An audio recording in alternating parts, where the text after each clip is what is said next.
BX1 ⁇ L'édito Fabrice Grosfilet. Chaotique, c'est le terme employé ce matin à la radio par Caroline Désir pour décrire la situation du tracing dans les écoles. La règle générale, elle est en apparence très simple. À partir de 3 élèves maintenant, dès que 3 élèves sont atteints du Covid, on ferme la classe. Dans la pratique, c'est nettement plus compliqué puisque l'injonction de fermer doit venir du contact tracing. C'est donc la COCOM, la Commission communautaire commune qui en est chargée en région bruxelloise, la VIC, l'Agence pour la qualité de vie en région wallonne. Le temps que ces informations sur la contamination d'un élève arrivent au contact tracing, que ce centre de contact se rende compte qu'il a un signalement qui concerne 3 élèves dans la même classe et qu'il fasse redescendre l'information aux écoles, on perd actuellement 4 ou 5 jours. C'est absurde, c'est la conséquence d'un embouteillage des centres de tracing, un embouteillage très sensible en Flandre et en Wallonie, un petit peu moins tangible pour l'instant à Bruxelles, et c'est tant mieux. Caroline Désir, ministre de l'Éducation, a donc annoncé aujourd'hui que les écoles étaient désormais autorisées à fermer des classes sans attendre que le centre de tracing en fasse la demande. Dès qu'un instituteur, une institutrice, une direction d'école constate qu'il y a 3 malades parmi les élèves, il peut s'adresser directement au PSE, le centre de médecine scolaire, qui prendra donc lui-même la décision de fermer la classe. On économise une étape, ça permet de gagner plusieurs jours, tant mieux. Si on est positif, on se dira que c'est une saine décision de ramener cette décision de fermer une classe au plus près du terrain, de faire confiance aux acteurs de l'école, faire preuve d'agilité, d'autonomie, réaction intelligente qui fait partie des leçons qu'on doit tirer de la crise qu'on traverse. Si on est un peu moins positif, on ne peut s'empêcher de souligner que cette situation ubuesque est la conséquence d'une série de décisions en cascade pas forcément heureuses.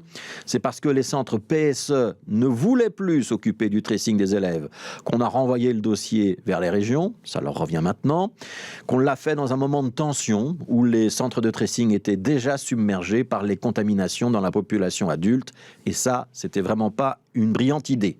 On précise tout de suite que ça n'incombe pas à Caroline Désir, puisque le tracing et la santé à l'école, ça relève de la ministre de l'Enfance, pas de la ministre de l'Éducation. Alors la difficulté de ce dispositif, c'est évidemment qu'il repose sur la bonne volonté des parents. Dans la pratique, ce sont les parents qui alertent l'école ou l'enseignant, et cette relation de confiance, de transparence est un élément crucial pour que l'information soit connue à temps et qu'on puisse prendre une décision qui protège toute la communauté scolaire, les enseignants bien sûr, mais aussi les autres élèves et à travers ces autres élèves, les autres parents. Dans la très grande majorité des cas, ça marche, mais on le doit aux parents.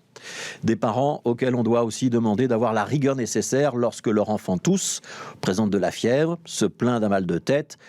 Peut-être que certains de ces parents renvoient un peu trop facilement l'enfant en classe le lendemain en décrétant « ce n'est qu'un rhume ». Et ça, ce n'est pas une attitude responsable, c'est une forme de déni. Ça peut mettre la communauté scolaire en danger, ça contribue à la circulation du virus. Et si l'on ne veut pas qu'on oblige les enfants à porter le masque, qu'on ferme des écoles, toutes les écoles, ou qu'on retourne à l'enseignement hybride, il faut que chaque famille joue le jeu. Ça relève du sens civique, de la solidarité que nous nous devons les uns aux autres. Ce sens civique, il y aurait quand même moyen de l'encourager. Parce qu'au niveau des congés accordés aux parents lorsqu'ils doivent rester à la maison pour s'occuper d'un enfant malade ou qui doit rester en quarantaine, aujourd'hui, il faut passer en chômage Corona. Ça veut dire une démarche administrative, un formulaire à remplir et un traitement ramené à 75% du salaire. Et ça, c'est pas encourageant. Et ce problème-là, on va le retrouver également pour tous les adultes qui sont cas contact et qui doivent s'isoler en attendant le résultat de leur test. Restez chez vous pour ne contaminer personne. Oui, mais vous serez moins payé. La tentation est donc grande de faire comme si on ne savait pas et d'essayer de passer entre les lignes. Ça, c'est un problème sur lequel nos autorités devraient sérieusement se pencher.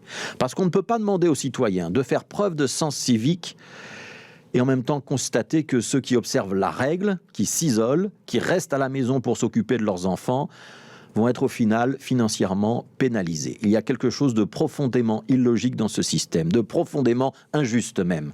Et corriger ce genre de dysfonctionnement, c'est quelque chose qui théoriquement devrait être du domaine du possible.